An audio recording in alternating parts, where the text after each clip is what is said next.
मुसलमानों के इस पूरे एम्पायर के पहले खलीफा अबू बकर रज़ियल्लाहु तआला अन्हु बने। और ये बहुत ही एक अजीब बात थी, क्योंकि अबू बकर रज़ियल्लाहु तआला अन्हु का ताल्लुक कुरैश के सबसे कमजोर कबीलों में से एक बनु तैम से था। अरब एक बहुत ही ट्राइबल सोसाइटी जिसे अब तक सिर्फ स्ट्रॉन्ग कबीलों के सरदार ही कंट्रोल करते थे। तो अबू बकर रज़ियल्लाहु तआला अन्हु इतने कमजोर कबीले से पूरे अरब के खलीफा कैसे बने? और ये समझने के लिए we have to go way back. खिलाफत से ऑलमोस्ट 37 साल पहले जब मक्का में रसूलुल्लाह सल्लल्लाहु अलैहि वसल्लम की एज 25 साल तक पहुंची तो उनकी शादी खदीजा रज़ियल्लाहु तआला अन्हा से हुई। अब यहाँ पे एक बहुत ही इंपॉर्टेंट पॉइंट है कि उस जमाने में तो लोगों की शादियां बहुत ही कम एज 14, 15, 16 साल की उम्र में हो जाया करती थी। तो फिर आप सल्लल्लाहु अलैहि वसल्लम की शादी इतनी लेट 25 साल की उम्र में क्यों हुई? क्योंकि शादी के लिए जिन चीजों को एक यंग लड़के में देखा जाता है, फॉर एग्जाम्पल अपना घर, कारोबार और या सपोर्ट के लिए माँ बाप, इनमें से कोई भी चीज आप सल्लल्लाहु अलैहि वसल्लम के पास नहीं थी। बल्कि आप सल्लल्लाहु अलैहि वसल्लम तो बचपन से अपने चाचा अबू तालिब के घर में रह रहे थे। लेकिन इस सब के बावजूद आखिर 25 साल की उम्र में आप सल्लल्लाहु अलैहि वसल्लम की शादी हजरत खदीजा से हुई, जो मक्का के सबसे रिच औरतों में से एक थी, जिनका बिजनेस पूरे अरब और इवन अरब से बाहर शाम, सीरिया तक फैला हुआ था। और इनके इसी माल को देखकर मक्का के अबू जहल और बाकी बड़े बड़े सरदारों ने उन्हें शादी का पैगाम भी भेजा, लेकिन उन्होंने इन सारों को रिजेक्ट करके आप सल्लल्लाहु अलैहि वसल्लम से शादी की। शादी के बाद आप सल्लल्लाहु अलैहि वसल्लम अपने चाचा अबू तालिब के घर से खदीजा रज़ियल्लाहु तआला अन्हु के घर शिफ्ट हुए और वहां से आहिस्ता आहिस्ता उनका पूरा बिजनेस मैनेज करने लगे। और इस तरह बहुत तेजी से आप सल्लल्लाहु अलैहि वसल्लम मक्का के सबसे रिच लोगों में से एक बन गए। अब अराउंड द सेम टाइम मक्का में एक और यंग जवान लड़का अपना बिजनेस बहुत तेजी से बढ़ा रहा था, जिसका नाम था अब्दुल काबा। इस्लाम से पहले और इस्लाम के बाद अब्दुल्ला, जो अबू बकर के नाम से मशहूर है, जिनका कपड़ों का कारोबार मक्का में बहुत तेजी से ग्रो कर रहा था, जिसकी वजह से वो यमन, सीरिया हर तरफ सफर करते रहते थे। और एक दिन इन्हीं बिजनेसेस के दौरान आप सल्लल्लाहु अलैहि वसल्लम और अबू बकर रज़ियल्लाहु तआला अन्हु की मुलाकात हुई। और आहिस्ता आहिस्ता जवानी से ये दोनों एक दूसरे के बहुत क्लोज फ्रेंड्स बन गए, क्योंकि आप सल्लल्लाहु अलैहि वसल्लम और अबू बकर रज़ियल्लाहु तआला अन्हु दोनों जवानी से मक्का के रिलीजन को सही नहीं समझते थे। मतलब लात, मनात और उज्जा को असली खुदा नहीं समझते। काफी सालों की दोस्ती के बाद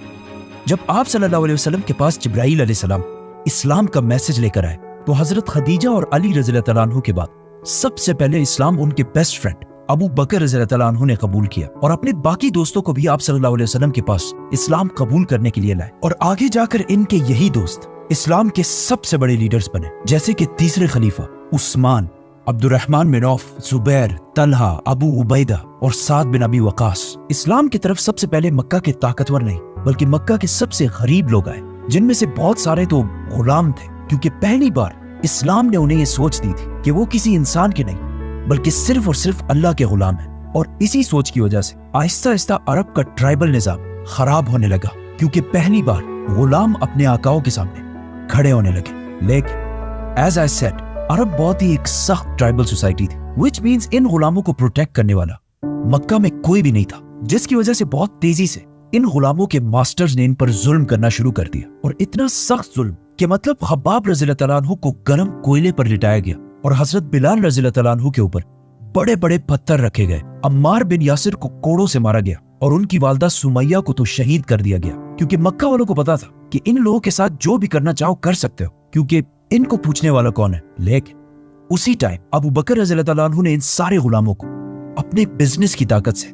आहिस्ता आहिस्ता बचाना शुरू किया। तो सबसे पहले अबू बकर रज़ियल्लाहु तआला अन्हु ने बिलाल रज़ियल्लाहु तआला अन्हु को उनके मास्टर उमैया से मुंह मांगी प्राइस पर खरीद कर आजाद कर दिया। इसके बाद अबू बकर रज़ियल्लाहु तआला अन्हु ने खब्बाब को भी खरीद कर आजाद कर दिया और इवन एक बूढ़ी ब्लाइंड औरत को भी अपने मास्टर से खरीद कर आजाद कर दिया। और इसी तरह आहिस्ता आहिस्ता बाकी बहुत सारे गुलामों को खरीद कर आजाद कराया। मक्का के लोग और इवन हजरत अबू बकर रज़ियल्लाहु तआला अन्हु के वालिद, जो खुद मुसलमान नहीं हुए थे, वो सब इस बात पर हैरान थे कि अबू बकर आखिर क्यों ऐसे कमजोर लोगों को आजाद कर रहे हैं जो इतने गरीब हैं कि वो इस्लाम की ताकत बढ़ाने में भी कोई खास रोल अदा नहीं कर सकते। मतलब एक ब्लाइंड बूढ़ी औरत ज्यादा से ज्यादा इस्लाम के लिए क्या करेगी? लेकिन फिर भी अबू बकर रज़ियल्लाहु तआला अन्हु इन सारे गुलामों को डबल ट्रिपल प्राइस पर खरीद कर आजाद कराते रहे। इस इतने सख्त जुल्म की वजह से इस्लाम के पहले दिनों में मुसलमान अपनी सारी एक्टिविटीज बाकी मक्का वालों से बिल्कुल छुप के किया करते थे, जिसके लिए उन्होंने एक सीक्रेट हेडक्वार्टर भी बनाया था, जिसका नाम था दारुल अरकम, और मुसलमानों का ये सीक्रेट हेडक्वार्टर भी अबू बकर रज़ियल्लाहु अन्हु की फंडिंग से ही चलता था। इस इतने टेंस सिचुएशन में जब मक्का वाले मुसलमानों पर बहुत जुल्म कर रहे थे और हर वक्त मुसलमानों का मजाक उड़ाते रहते थे, तो एक दिन अचानक आप सल्लल्लाहु अलैहि वसल्लम मक्का के सरदारों के पास आए और उन सारों से कहा कि कल मैं एक ही रात में मक्का से बैतुल मुकद्दस मतलब इसरा वल मेराज का सफर करके आया हूं। जिस पर अबू जहल ने कहा कि वेट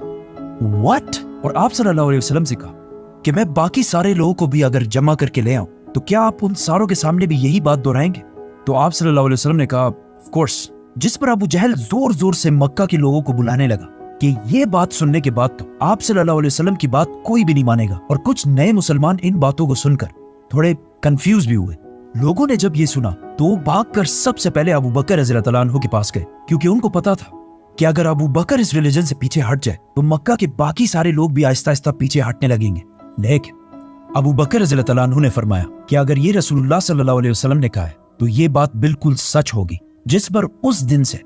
अबू बकर रज़ियल्लाहु अन्हु का नाम अबू बकर सिद्दीक पड़ा, which means Abu Bakr the truthful. इन हालात के बाद मुसलमानों का मक्का में रहना इम्पॉसिबल हो गया और वो आहिस्ता आहिस्ता मक्का से मदीना की तरफ शिफ्ट होने लगे। अबू बकर रज़ियल्लाहु अन्हु ने मक्का में इतने साल के बिजनेस से जितना भी माल कमाया था वो सारा लेकर आप सल्लल्लाहु अलैहि वसल्लम के साथ बिल्कुल आखिर में सारे मुसलमानों के बाद मदीना की तरफ रवाना हुआ, जिसे हम इस वीडियो में पूरा एक्सप्लेन कर चुके हैं। मदीना हिजरत करने के कुछ ही अरसे बाद मुसलमानों की पहली बड़ी जंग हुई, जंगे बदर, जिसमें अबू बकर रज़ियल्लाहु अन्हु तो मुसलमानों की तरफ से लड़ रहे थे जबकि उनका अपना बेटा दुश्मनों की तरफ से लड़ रहा था। मतलब बाप एक फौज में और बेटा दूसरी फौज में, जो इससे पहले अरब में कभी भी नहीं हुआ था, क्योंकि अरब की सारी जंगें हमेशा कबीलों के ही दरमियान होती थी। जंग के बाद उनके बेटे को मुसलमानों ने गिरफ्तार कर लिया और गिरफ्तार होने के बाद उन्होंने अबू बकर रज़ियल्लाहु अन्हु से कहा कि मैं जंग में ये कोशिश कर रहा था कि आपसे दूर ही रहो ताकि हमारा आमना सामना ना हो। जिस पर अबू बकर रज़ियल्लाहु अन्हु ने कहा कि अच्छा, मैं तो जंग में तुम्हें ही ढूंढ रहा था। मतलब बिल्कुल इब्राहिम अलैहिस्सलाम की तरह अबू बकर रज़ियल्लाहु अन्हु अल्लाह के लिए अपने बेटे को भी कुर्बान करने के लिए बिल्कुल तैयार थे। और जब जंग तबूक में सारे मुसलमान अपने माल का कुछ हिस्सा और कुछ मुसलमान अपने माल का आधा हिस्सा आप सल्लल्लाहु अलैहि वसल्लम के सामने पेश कर रहे थे, तो अबू बकर रज़ियल्लाहु अन्हु ने अपनी सारी दौलत जो भी था लाकर आप सल्लल्लाहु अलैहि वसल्लम के सामने रख दिया। अबू बकर रज़ियल्लाहु अन्हु के इन सारे कुर्बानियों को देखकर आप सल्लल्लाहु अलैहि वसल्लम ने एक दिन फरमाया कि दुनिया में सबसे ज्यादा मेरी मदद टाइम और माल से अबू बकर रज़ियल्लाहु अन्हु ने की है। और एक सहाबी ने यह भी फरमाया कि आप सल्लल्लाहु अलैहि वसल्लम अबू बकर रज़ियल्लाहु अन्हु के माल को ऐसे खर्च करते थे जैसे वो उन्हीं के पैसे हो, क्योंकि उन्हें पता था कि अबू बकर रज़ियल्लाहु अन्हु कभी भी उनकी मदद करने से इनकार नहीं करेंगे। और आखिर एक दिन वो दिन भी आया कि पिछले 30 साल की ये इतनी क्लोज दोस्ती खत्म हो गई और आप सल्लल्लाहु अलैहि वसल्लम इस दुनिया से चले गए। और उस दिन जब पूरा मक्का रो रहा था तो अबू बकर रज़ियल्लाहु अन्हु ने सामने आकर सारों को तसल्ली दी, जिसके बाद मुसलमानों ने आप सल्लल्लाहु अलैहि वसल्लम के बाद अबू बकर रज़ियल्लाहु अन्हु को अपना नया बादशाह चूज किया। लेकिन अबू बकर रज़ियल्लाहु अन्हु ने बादशाह, किंग, सीजर और ऐसे सारे नाम छोड़कर अपने लिए खलीफातुर रसूलुल्लाह का नाम चुना, विच मीन्स रसूलुल्लाह सल्लल्लाहु अलैहि वसल्लम का सक्सेसर। जिसके बाद मुसलमानों में ये टाइटल अगले 1300 साल तक चलता रहा और सिर्फ पिछले 100 साल से ये टाइटल दुनिया से खत्म हो चुका है। मदीना के मुसलमानों ने तो उन्हें अपना नया खलीफा चूज कर लिया, लेकिन अरब के बाकी सारे कबीलों ने उनकी खिलाफत से बगावत का ऐलान कर दिया, जिसे फिर एक एक करके उन सारी बगावतों को उन्होंने क्रश कर दिया और फिर अपने जनरल खालिद बिन वलीद को पर्शियन एम्पायर की तरफ भेजा। और बहुत तेजी से खालिद बिन वलीद ने ईरान के अंदर ये सारे इलाके फतह कर लिए और एट द सेम टाइम उन्होंने 4 फौजें रोमन एम्पायर की तरफ भी भेजी। लेकिन रोमन एम्पायर में मुसलमानों की पर्शियन एम्पायर के मुकाबले में हालत बहुत ही खराब थी और अबू बकर रज़ियल्लाहु अन्हु को पता था कि अब रोमन एम्पायर में मुसलमानों की ये हालत सिर्फ एक ही शख्स बदल सकता है, खालिद बिन वलीद। इसीलिए अबू बकर रज़ियल्लाहु अन्हु ने पर्शियन एम्पायर की सिटी फिराज फतह होने के बाद मदीना से खालिद बिन वलीद की तरफ एक लेटर भेजा कि पर्शियन एम्पायर में अपनी सारी एक्टिविटीज खत्म करके अपनी आधी फौज के साथ रोमन एम्पायर की तरफ जाओ। अब खालिद बिन वलीद के पास 2 ऑप्शंस थे कि या तो इस रास्ते से रोमन एम्पायर की तरफ जाए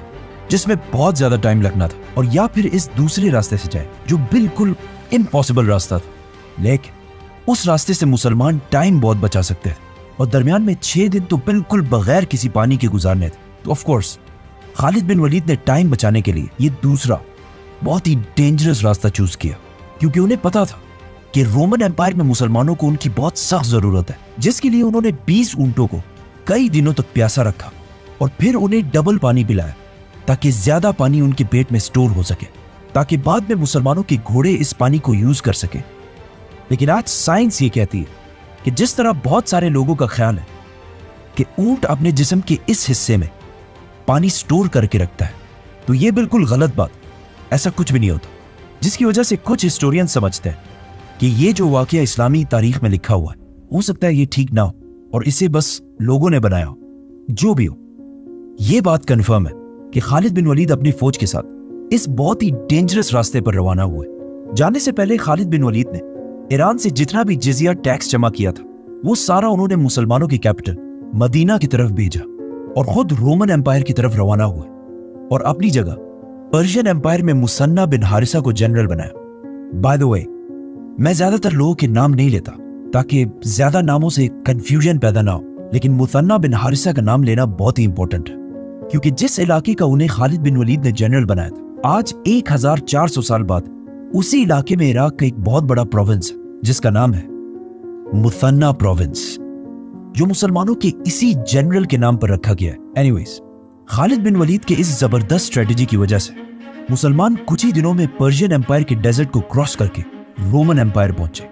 और वहां से कुछ छोटी रोमन फौजों को हराकर सीधा मुसलमानों की मदद के लिए पहुंचे और देखा कि मुसलमानों की एक फौज को रोमन्स ने बिल्कुल घेर लिया है और वो मुसलमानों की इस फौज को जैसे ही खत्म करने वाले थे, खालिद बिन वलीद उस एग्जैक्ट टाइम पर पहुंचे और मुसलमानों की इस फौज को रोमन से बचा लिया। नाउ,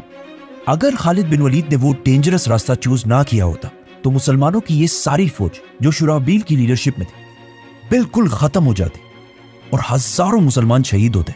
खालिद बिन वलीद ने इस फौज को बचाकर रोमन एम्पायर में मुसलमानों की सारी आर्मीज को यूनाइट किया और उन्हें यूनाइट करके बहुत तेजी से रोमन एम्पायर में आगे बढ़ने लगे और कुछ ही अरसे में इस सारे इलाके को फतह कर लिया, जिसे आज हम उर्दन, जॉर्डन कहते हैं, और सीधा रोमन एम्पायर में सीरिया, शाम के मेन सिटी दमिश्क, दमास्कस की तरफ बढ़ने लगे। लेकिन जैसे ही मुसलमान उस सिटी के करीब पहुंचने लगे तो यहां से बहुत दूर मदीना में मुसलमानों के खलीफा अबू बकर रज़ियल्लाहु अन्हु की तबीयत अचानक खराब हो गई और जैसे ही मुसलमानों की फौज ने रोमन एम्पायर की मेन सिटी दमास्कस को हर तरफ से घेर लिया, तो उसके सिर्फ 2 दिन बाद मुसलमानों के पहले खलीफा अबू बकर रज़ियल्लाहु अन्हु इस दुनिया से चले गए। लोग नॉर्मली अबू बकर रज़ियल्लाहु अन्हु की खिलाफत को इतना क्रेडिट नहीं देते, लेकिन अगर देखा जाए तो अबू बकर रज़ियल्लाहु अन्हु ने सिर्फ 2 सालों में पूरे अरब की बगावतों को क्रश करके पूरा अरब दोबारा यूनाइट किया और पहली बार कुरान को एक बुक की शक्ल में कंपाइल किया और एक ही टाइम पर उस वक्त की 2 बड़ी सुपर पावर्स रोमन और पर्शियन एम्पायर पर हमला करके उनसे इन सारे इलाकों को फतह कर लिया। और इन सब कामों के दौरान एक दिन हजरत उमर रज़ियल्लाहु अन्हु ने देखा कि अबू बकर रज़ियल्लाहु अन्हु हर सुबह कहीं दूर किसी के घर जाते हैं। जब उन्होंने उनका पीछा करके पता किया तो पता चला कि अबू बकर रज़ियल्लाहु अन्हु इतने बिजी कामों में भी हर सुबह एक बूढ़ी औरत के घर की देखभाल भी करते हैं, जिसे देखकर हजरत उमर बिल्कुल हैरान हो गए और कहा, ए अबू बकर, तुमने अपने बाद आने वाले खलीफाओं को ऐसी एग्जाम्पल कायम करके बहुत मुश्किल में डाल दिया। अबू बकर रज़ियल्लाहु अन्हु तो दुनिया से चले गए, लेकिन उनके बाद उनकी औलाद का दुनिया पर बहुत बड़ा इन्फ्लुएंस रहा है, जैसे कि इमाम जाफर अस-सादिक और इमाम जौजी जैसे बड़े बड़े स्कॉलर्स अबू बकर रज़ियल्लाहु अन्हु की औलाद में से। और इवन आज से 100 साल पहले इंडिया की सबसे रिच स्टेट हैदराबाद के निजाम भी, जो एक टाइम पर दुनिया का सबसे रिच आदमी था, वो भी अबू बकर रज़ियल्लाहु अन्हु की औलाद में से थे। नाउ, अबू बकर रज़ियल्लाहु अन्हु ने वफात से पहले एक बहुत बड़ा काम किया था। जैसे ही उनकी बीमारी बढ़ती गई, उन्हें पता चल गया कि हो सकता है ये अब उनके दुनिया में आखिरी दिन हो। इसीलिए उन्होंने जल्दी अपने सारे ट्रस्टेड एडवाइजर्स को बुलाया और उन सारों को पहले से बता दिया कि मेरे बाद मुसलमानों की इस इतनी बड़ी एम्पायर का दूसरा खलीफा कौन होगा। सब्सक्राइब।